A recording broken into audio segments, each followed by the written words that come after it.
Assalamualaikum warahmatullahi wabarakatuh. Perkenalkan, nama saya Dilawayuni Stambuk F1C11804. Di sini saya akan mempresentasikan tugas UAS PPT saya yang berjudul Mikroba Rhizopus oligosporus pada pembuatan ragi tempe. Ciri-ciri mikroba Rhizopus oligosporus. Rhizopus oligosporus mempunyai koloni abu-abu kecoklatan dengan tinggi 1 mm atau lebih.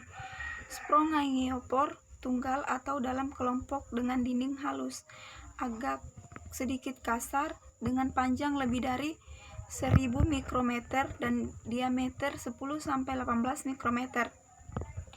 Komponen sel pada Rhizopus oligosporus: yang pertama rizoid atau akar semu, yang kedua sporangiospor, kemudian sporangium, stolon, dan spora.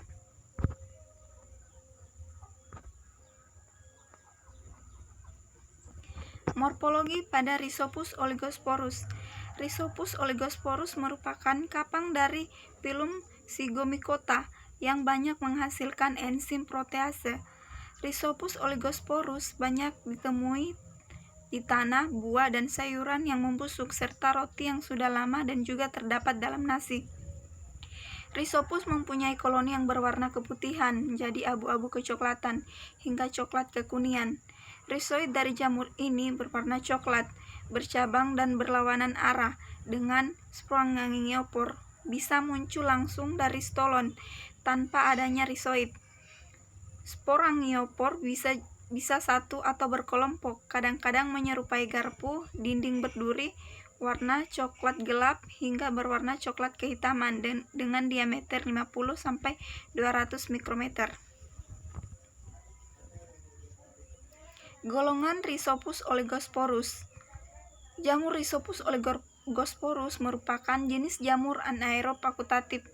Rhizopus oligosporus termaksud dalam Zygomicota yang sering dimanfaatkan dalam pembuatan tempe dari proses fermentasi kacang kedelai, karena Rhizopus oligosporus yang menghasilkan enzim pitase yang memecah pitat menjadi komponen makro pada kedelai dipecah menjadi komponen mikro, sehingga tempe lebih dulu dicerna dan zat gizinya lebih mudah terserap tubuh. Fungi ini juga dapat memfermentasi substrat lain, memproduksi enzim, dan mengolah limbah. Salah satu enzim yang diproduksi tersebut dari golongan protease. Rhizopus oligosporus antara lain meliputi aktivitas enzimatika, kemampuan menghasilkan antibiotik alami yang secara khusus dapat melawan bakteri gram positif.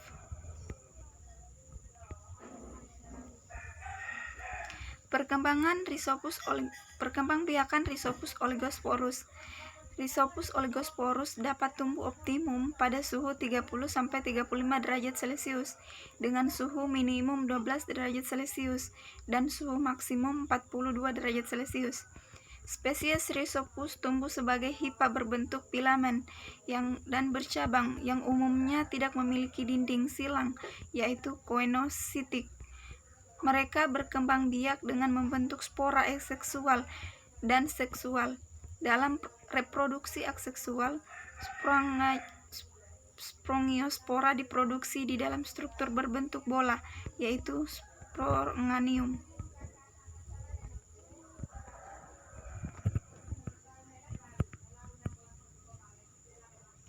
Berikut siklus hidup dari Rhizopus oligosporus dapat dilihat pada slide. Tahap-tahap proses reproduksi secara seksual pada Rhizopus. Yang pertama, hifa dari jenis yang berbeda, plus dan minus, saling berdekatan. Hifa yang positif dan hifa yang negatif tersebut membentuk cabang hifa yang disebut gametagenium. Dinding kedua gametagenium kemudian pecah sehingga terjadi penyatuan plasma sel atau plasmogami. Inti haploid hifa plus bergabung dengan inti haploid hifa minus membentuk sigospora yang heterokaryotik, terdiri yang diploid, terdiri atas inti hifa plus dan hifa minus. Sigospora yang terbentuk memiliki inti-inti yang diploid.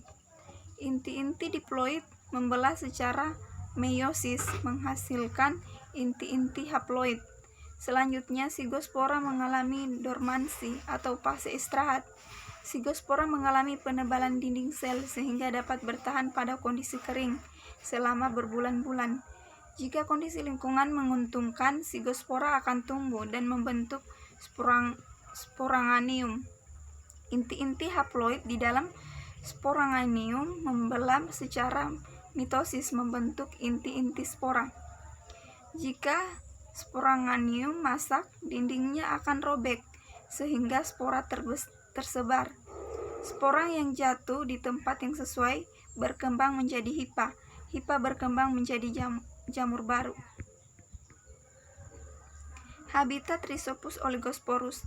Rhizopus oligosporus banyak ditemui di tanah, buah dan sayuran yang membusuk, serta roti yang sudah lama, dan juga terdapat dalam nasi.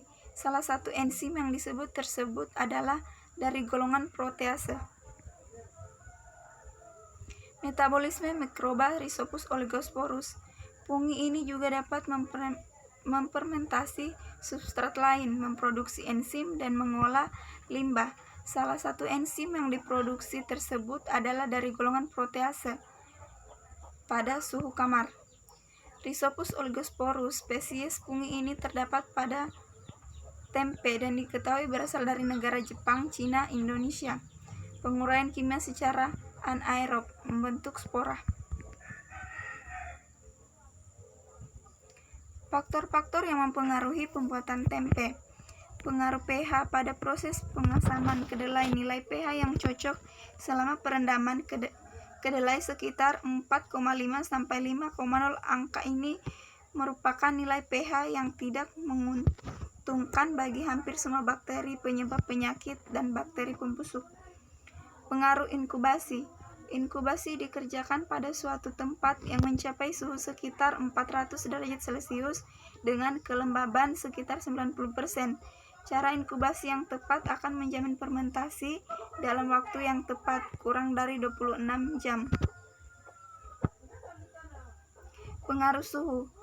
Kapang tempe bersifat mesofilik, yaitu untuk tumbuhnya memerlukan suhu antara 25 derajat sampai 30 derajat Celcius atau suhu kamar.